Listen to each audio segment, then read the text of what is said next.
Hello everyone, my name is Bharat Tyagi, faculty of physics, PP Soni centre for excellence. Nuclear chapter के numericals हम आज से start कर रहे हैं। पहला क्वेश्चन दिया हुआ है, calculate mass number of nucleus whose radius is half of germanium 72।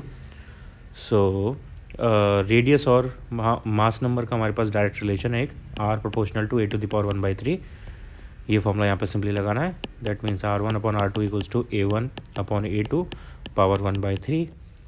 Hence हमें R1 1 नोन वाला है, यानी 1 है जर्मेनियम के लिए सपोज, एंड 2 है अननोन के लिए। That means mass number that nucleus radius is half. Okay, तो इसका मतलब हुआ कि R1 is equals to R2/2। ठीक है, ओके। और हमें जर्मेनियम के लिए A1 दिया हुआ है 72, हमें A2 फाइंड आउट करना है। सारी वैल्यूज़ यहाँ पर प्लेस कर देते हैं। ये हो गया 1/2, पावर इस साइड शिफ्ट करेंगे तो 3 हो जाएगी। A1 है 72, A2 हमें फाइंड आउट करना है। दैट मीन्स ये हो गया 1/8, A2 equals to 8 into 72। Hold,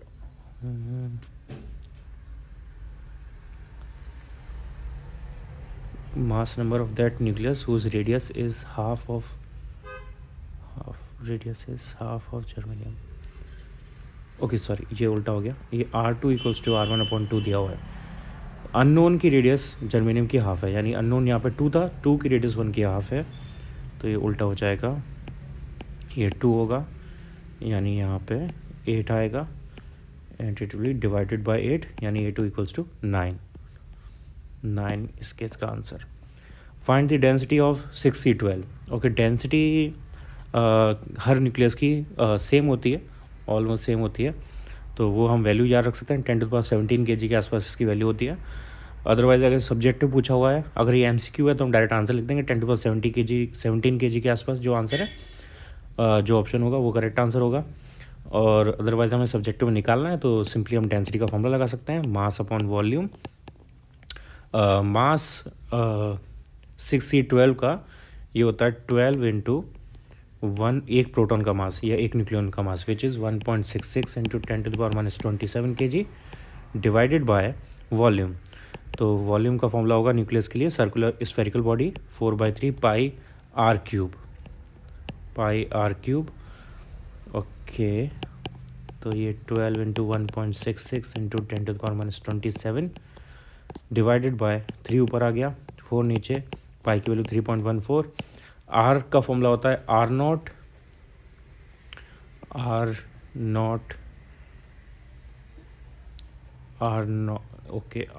into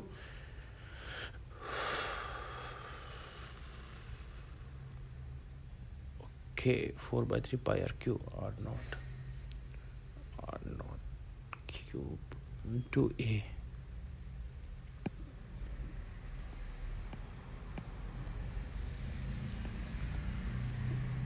okay, 4/3 pi R cube.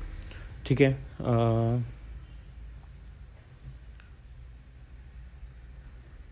Okay. Now यहाँ पे आर नॉट की value is fixed. R not की वैल्यू होती है 1.2 इंटू 10⁻⁻15, यानी 1.2 फर्मी के आसपास। और ए दिया हुआ है कार्बन के लिए 12, मास नंबर कार्बन का 12 है, तो ये दोनों वैल्यूज़ यहाँ पे प्लेस करनी है। आंसर इसका almost 2 times exactly 2.4 into 10⁻17 kilogram पर मीटर क्यूब आना चाहिए, और ये सब के लिए सेम होता है, जितने भी न्यूक्लिया हैं सबके लिए सेम डेंसिटी आएगी। तो इसको हमें याद रखना ज़्यादा इंपॉर्टेंट है। MCQ में हमें दोबारा कैलकुलेशन नहीं करनी होगी, बार बार डायरेक्ट हम यहाँ से आंसर लगा सकते हैं। Okay, next question is mass defect in nuclear fusion reaction is 0.05%। 0.05%। What amount of energy will be liberated in 1 kg fusion reaction. Okay, तो 0.05% यहाँ पे जो मास है ये डिफेक्ट में जा रहा है, यानी delta M mass defect is equal to 0.05% of 1 kg।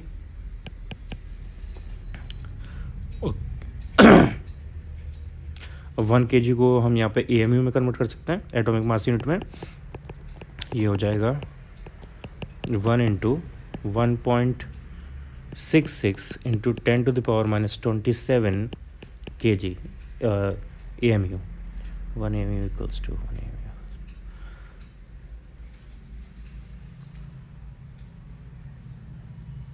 Hold on, 1 AMU equals to 1.66 into 10⁻27 kg। तो 1 kg इसका अपोजिट होगा, इन्वर्स आएगा, यानी 1/this आएगा। Okay, now energy equals to जो भी एटॉमिक मास यूनिट में वैल्यू आई उसमें 931 का मल्टीप्लाई, यानी 0.05 divide by 100 into 1/1.66 into 10⁻27 kg into 931 mega electron volt. यहाँ से इसे सॉल्व कर लो, जो भी सॉल्व करके आ रहा है वो आंसर है। Next question, what is the energy release from 1 gram of uranium 235। Okay, तो energy released, what is the energy release by fission of 1 gram of uranium 235। Okay, uranium 235 में कितने एटम्स हैं ये हमें पहले देखना है। एक एटम से 200 मेगा इलेक्ट्रॉन वोल्ट के आसपास एनर्जी रिलीज होती है, ये फैक्ट यहाँ पे हमें याद रखना है। यूरेनियम 235 से एक सिंगल रिएक्शन से 200 mega electron volt energy release होती है। So from 1 uranium 235 fission reaction, about 200 mega electron volt energy is released। और 1 रिएक्शन में 1 एटम यूज़ होता है, तो हमें 1 ग्राम में कितने यूरेनियम 235 एटम प्रेजेंट होंगे ये हमें फाइंड आउट करना है। Okay, so number of atoms present in 1 gram of uranium 235 equals to 6.023 into 10 to the power 23 divided by 235। इतने नंबर ऑफ एटम्स हमारे पास प्रेजेंट हैं, तो टोटल एनर्जी हो जाएगी, total energy equals to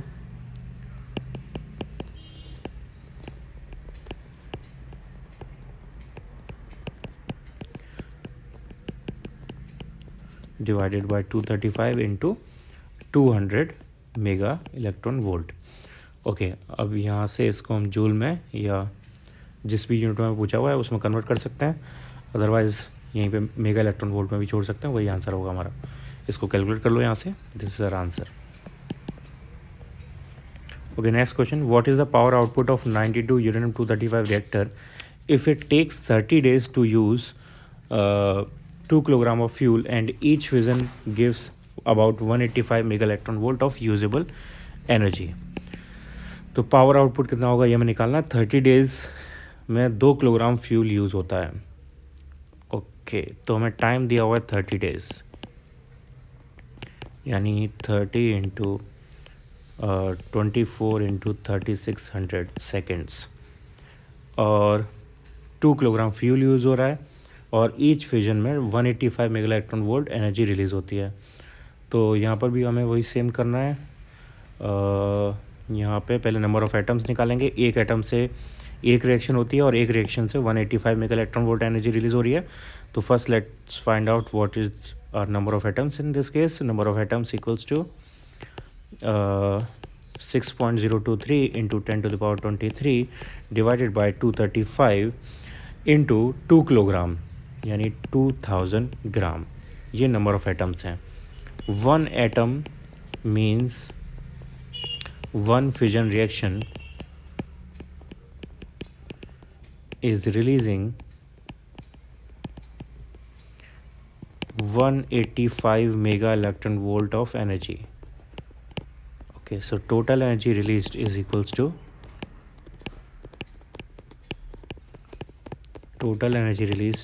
to 6.023 into 10 to the power 23 divided by 235 into 2000 into 185 mega electron volt.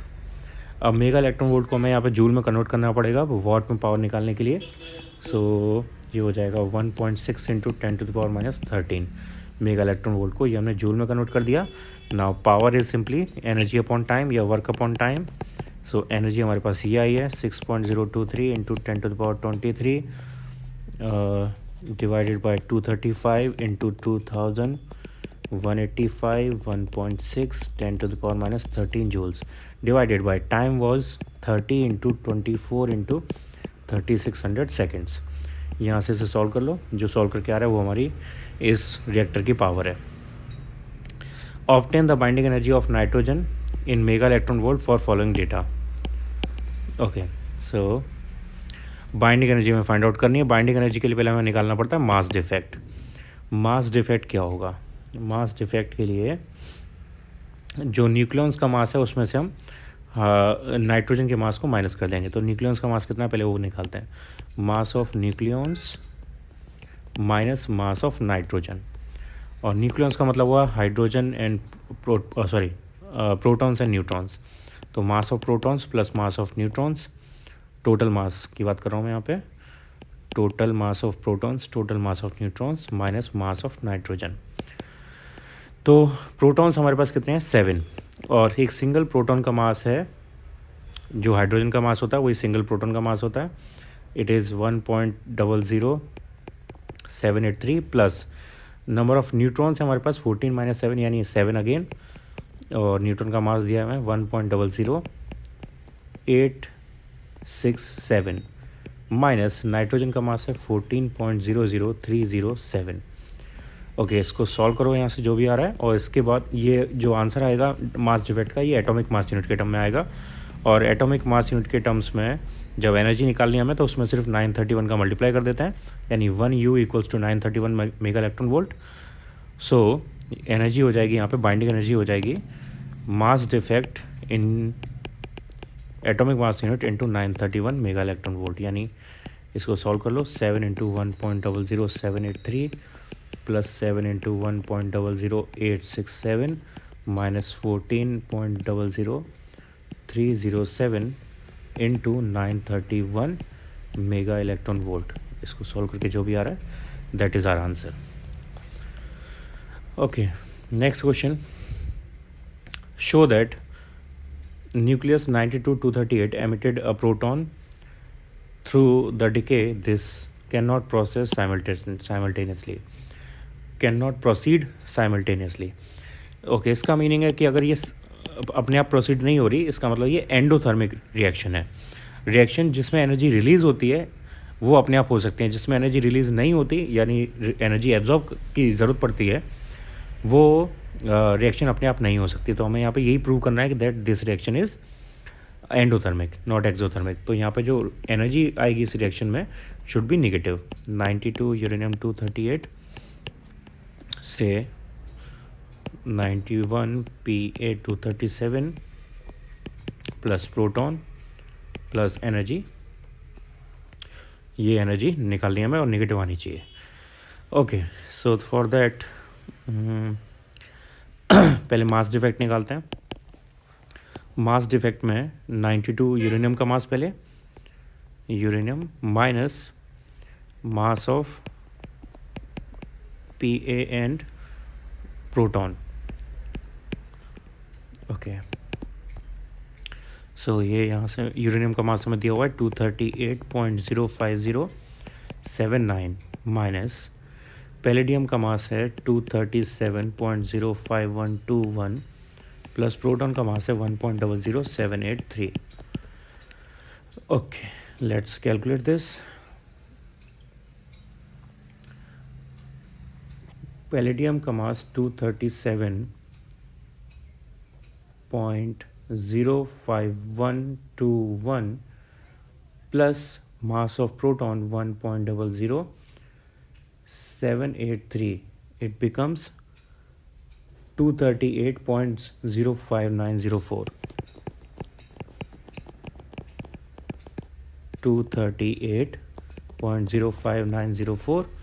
ये जो value है इससे बड़ी आ रही है, इसका मतलब ये नेगेटिव में आएगी, और एग्जैक्टली ये आएगी 238.05079, ये आएगी minus 0.00825 atomic mass unit.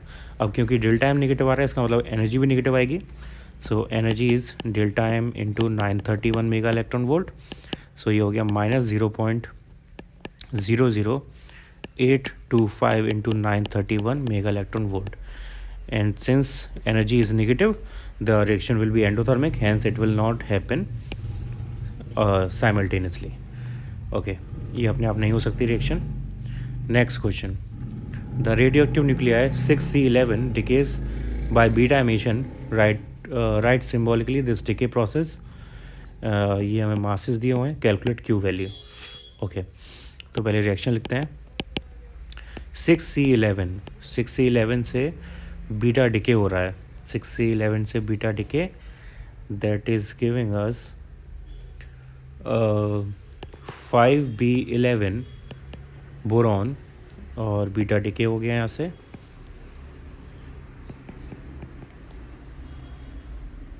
Beta decay 5B11. Okay, साथ में न्यूट्रिनो निकलेगा प्लस एनर्जी. ओके, ठीक है. तो ये पॉजिटिव बीटा डिके वाली रिएक्शन है. तो यहाँ पे ये 5 दिया होगा, ये गलत लिखा है. ओके, नाउ हमें यहाँ पे एनर्जी क्यू की वैल्यू निकालनी है. तो उसके लिए मास डिफेक्ट निकालना पड़ेगा.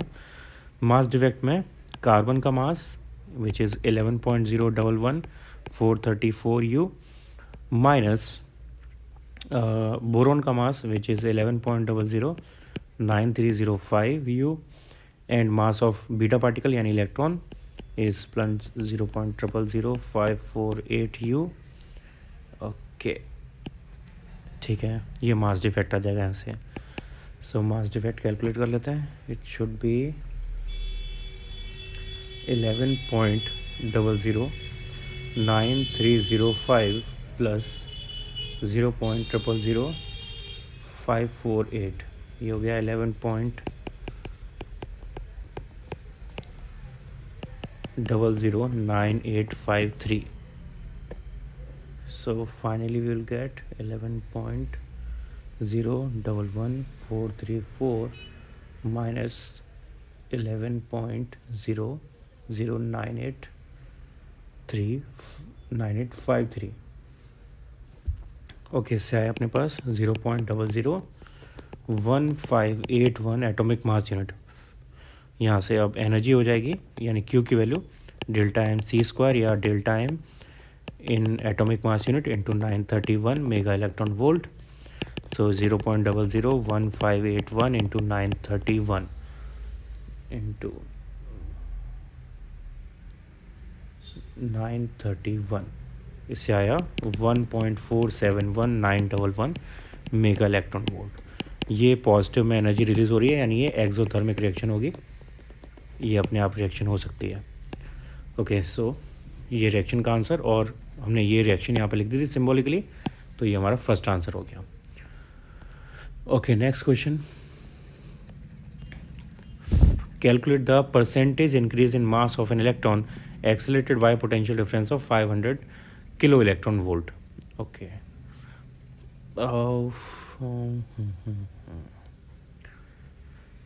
500 kilo electron volt rest mass energy. Okay, ठीक है.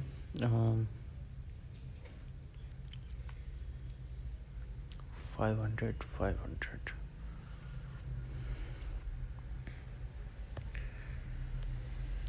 ओके, तो 500 किलो इलेक्ट्रॉन वोल्ट, ये एक्स्ट्रा एनर्जी हमने इलेक्ट्रॉन को दी है.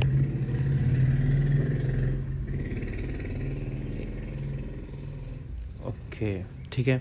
इसको हम एम सी स्क्वायर के इक्वल कर देते हैं. यहाँ से जो मास आएगा ये एक्स्ट्रा मास होगा जो मास ऑफ इलेक्ट्रॉन में ऐड होगा. तो ये एक्स्ट्रा मास हमें यहाँ से फाइंड आउट करना है. इसको हम जूल्स में कन्वर्ट कर लेते हैं पहले. 500 किलो इलेक्ट्रॉन वोल्ट यानी 1.6 10⁻16 joules divided by C square यानी 9 × 10⁻16. ओके, इसको सॉल्व करना है यहाँ से. ये एक्स्ट्रा मास हो गया. कितना इंक्रीज़ हुआ हमें ये निकालना, percentage increase. Okay, percentage increase का फॉर्मूला होगा फिर एक्स्ट्रा यानी चेंज मास और extra mass divided by original mass into 100. तो एक्स्ट्रा मास आया ये 500 × 1.6 × 10⁻16 डिवाइडेड बाय 9 × 10⁻16, और original mass was 9.1 × 10⁻31 kg into 100.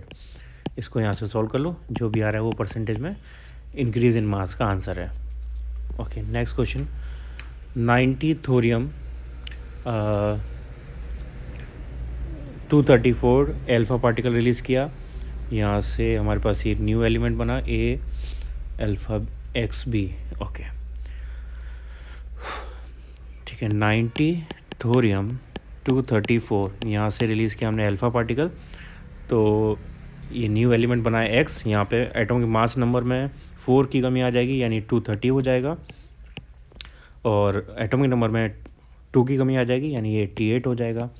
Okay now after this one negative beta particle is releasing. तो जब नेगेटिव बीटा पार्टिकल रिलीज़ होता है तो एटॉमिक नंबर में 1 इंक्रीज़ हो जाता है, मास नंबर में नो इफेक्ट यानी 89 एटॉमिक नंबर हो जाएगा, mass number will be unchanged. और आफ्टर देन यहाँ से रिलीज़ हुआ then an unknown particle release हो रहा है, और इससे हमें मिल रहा है 90 थोरियम 230। ओके तो यहाँ से 89 से 90 हो गया और 230 में कोई चेंज नहीं आया, यानी यहाँ पे भी नेगेटिव बीटा पार्टिकल रिलीज़ हो रहा है। तो मैं यहाँ पे पूछा था ए बी सी डी और पी पार्टिकल, तो particle P is of course beta particle, P is negative beta particle, first answer. And A B are 88 and 230, A is 88, B is 230 and C is 89, D is 230. C is 89, D is 230. These are rest of the answers.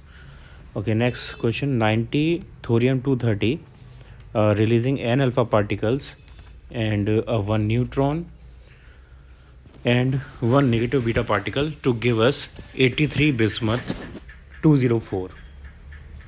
So what are N N N dash, no sorry, इसका meaning ये है कि N alpha particle release हो रहे हैं और N dash beta particles negative beta particles release हो रहा है। तो कितने अल्फ़ा और कितने बीटा पार्टिकल्स रिलीज़ हुआ ये हमें निकालना है। ओके तो अल्फ़ा पार्टिकल्स निकालने का सबसे अच्छा तरीका ये है कि मास नंबर में चेंज चेक करो, क्योंकि बीटा पार्टिकल से मास नंबर में कोई भी चेंज नहीं आता। तो मास नंबर में यहाँ पर टोटल चेंज आया है 234 माइनस 204, तो ये 30 का चेंज आया है beta alpha sorry mass number में चेंज नहीं सॉरी 234 214 ओके 214 है एक्चुअली, 20 का चेंज आया है 20 का। नाउ 1 अल्फ़ा पार्टिकल से मास नंबर में 4 का चेंज आता है, तो यहाँ पे 40 का चेंज आ रहा है तो 4 का डिवाइड कर देंगे तो 5 अल्फ़ा पार्टिकल्स, यानी नंबर ऑफ़ अल्फ़ा पार्टिकल्स आएगा, number of alpha particles equals to 5, तो n की वैल्यू आ गई 5। ओके नाउ ये 5 अल्फ़ा पार्टिकल से एटॉमिक नंबर में कितना चेंज आना चाहिए, 1 अल्फ़ा पार्टिकल से एटॉमिक नंबर में 2 का चेंज आता है, तो 5 अल्फ़ा पार्टिकल रिलीज हुए हैं यानी 10 का चेंज आना चाहिए। तो 10 के चेंज का मतलब हुआ 90 माइनस 10 80 एटॉमिक नंबर हो जाना चाहिए, लेकिन यहाँ पे एटॉमिक नंबर 83 हो रहा है, दैट मीन्स 3 एक्स्ट्रा प्रोटॉन्स आए हैं यहाँ पे। अब 1 प्रोटॉन आता है 1 बीटा पार्टिकल की वजह से, यहाँ पे 3 एक्स्ट्रा प्रोटॉन्स आए हैं यानी 3 एक्स्ट्रा बीटा पार्टिकल्स यहाँ पे रिलीज़ हुए हैं, तो एन डैश की वैल्यू यहाँ पे 3 बीटा पार्टिकल्स आंसर।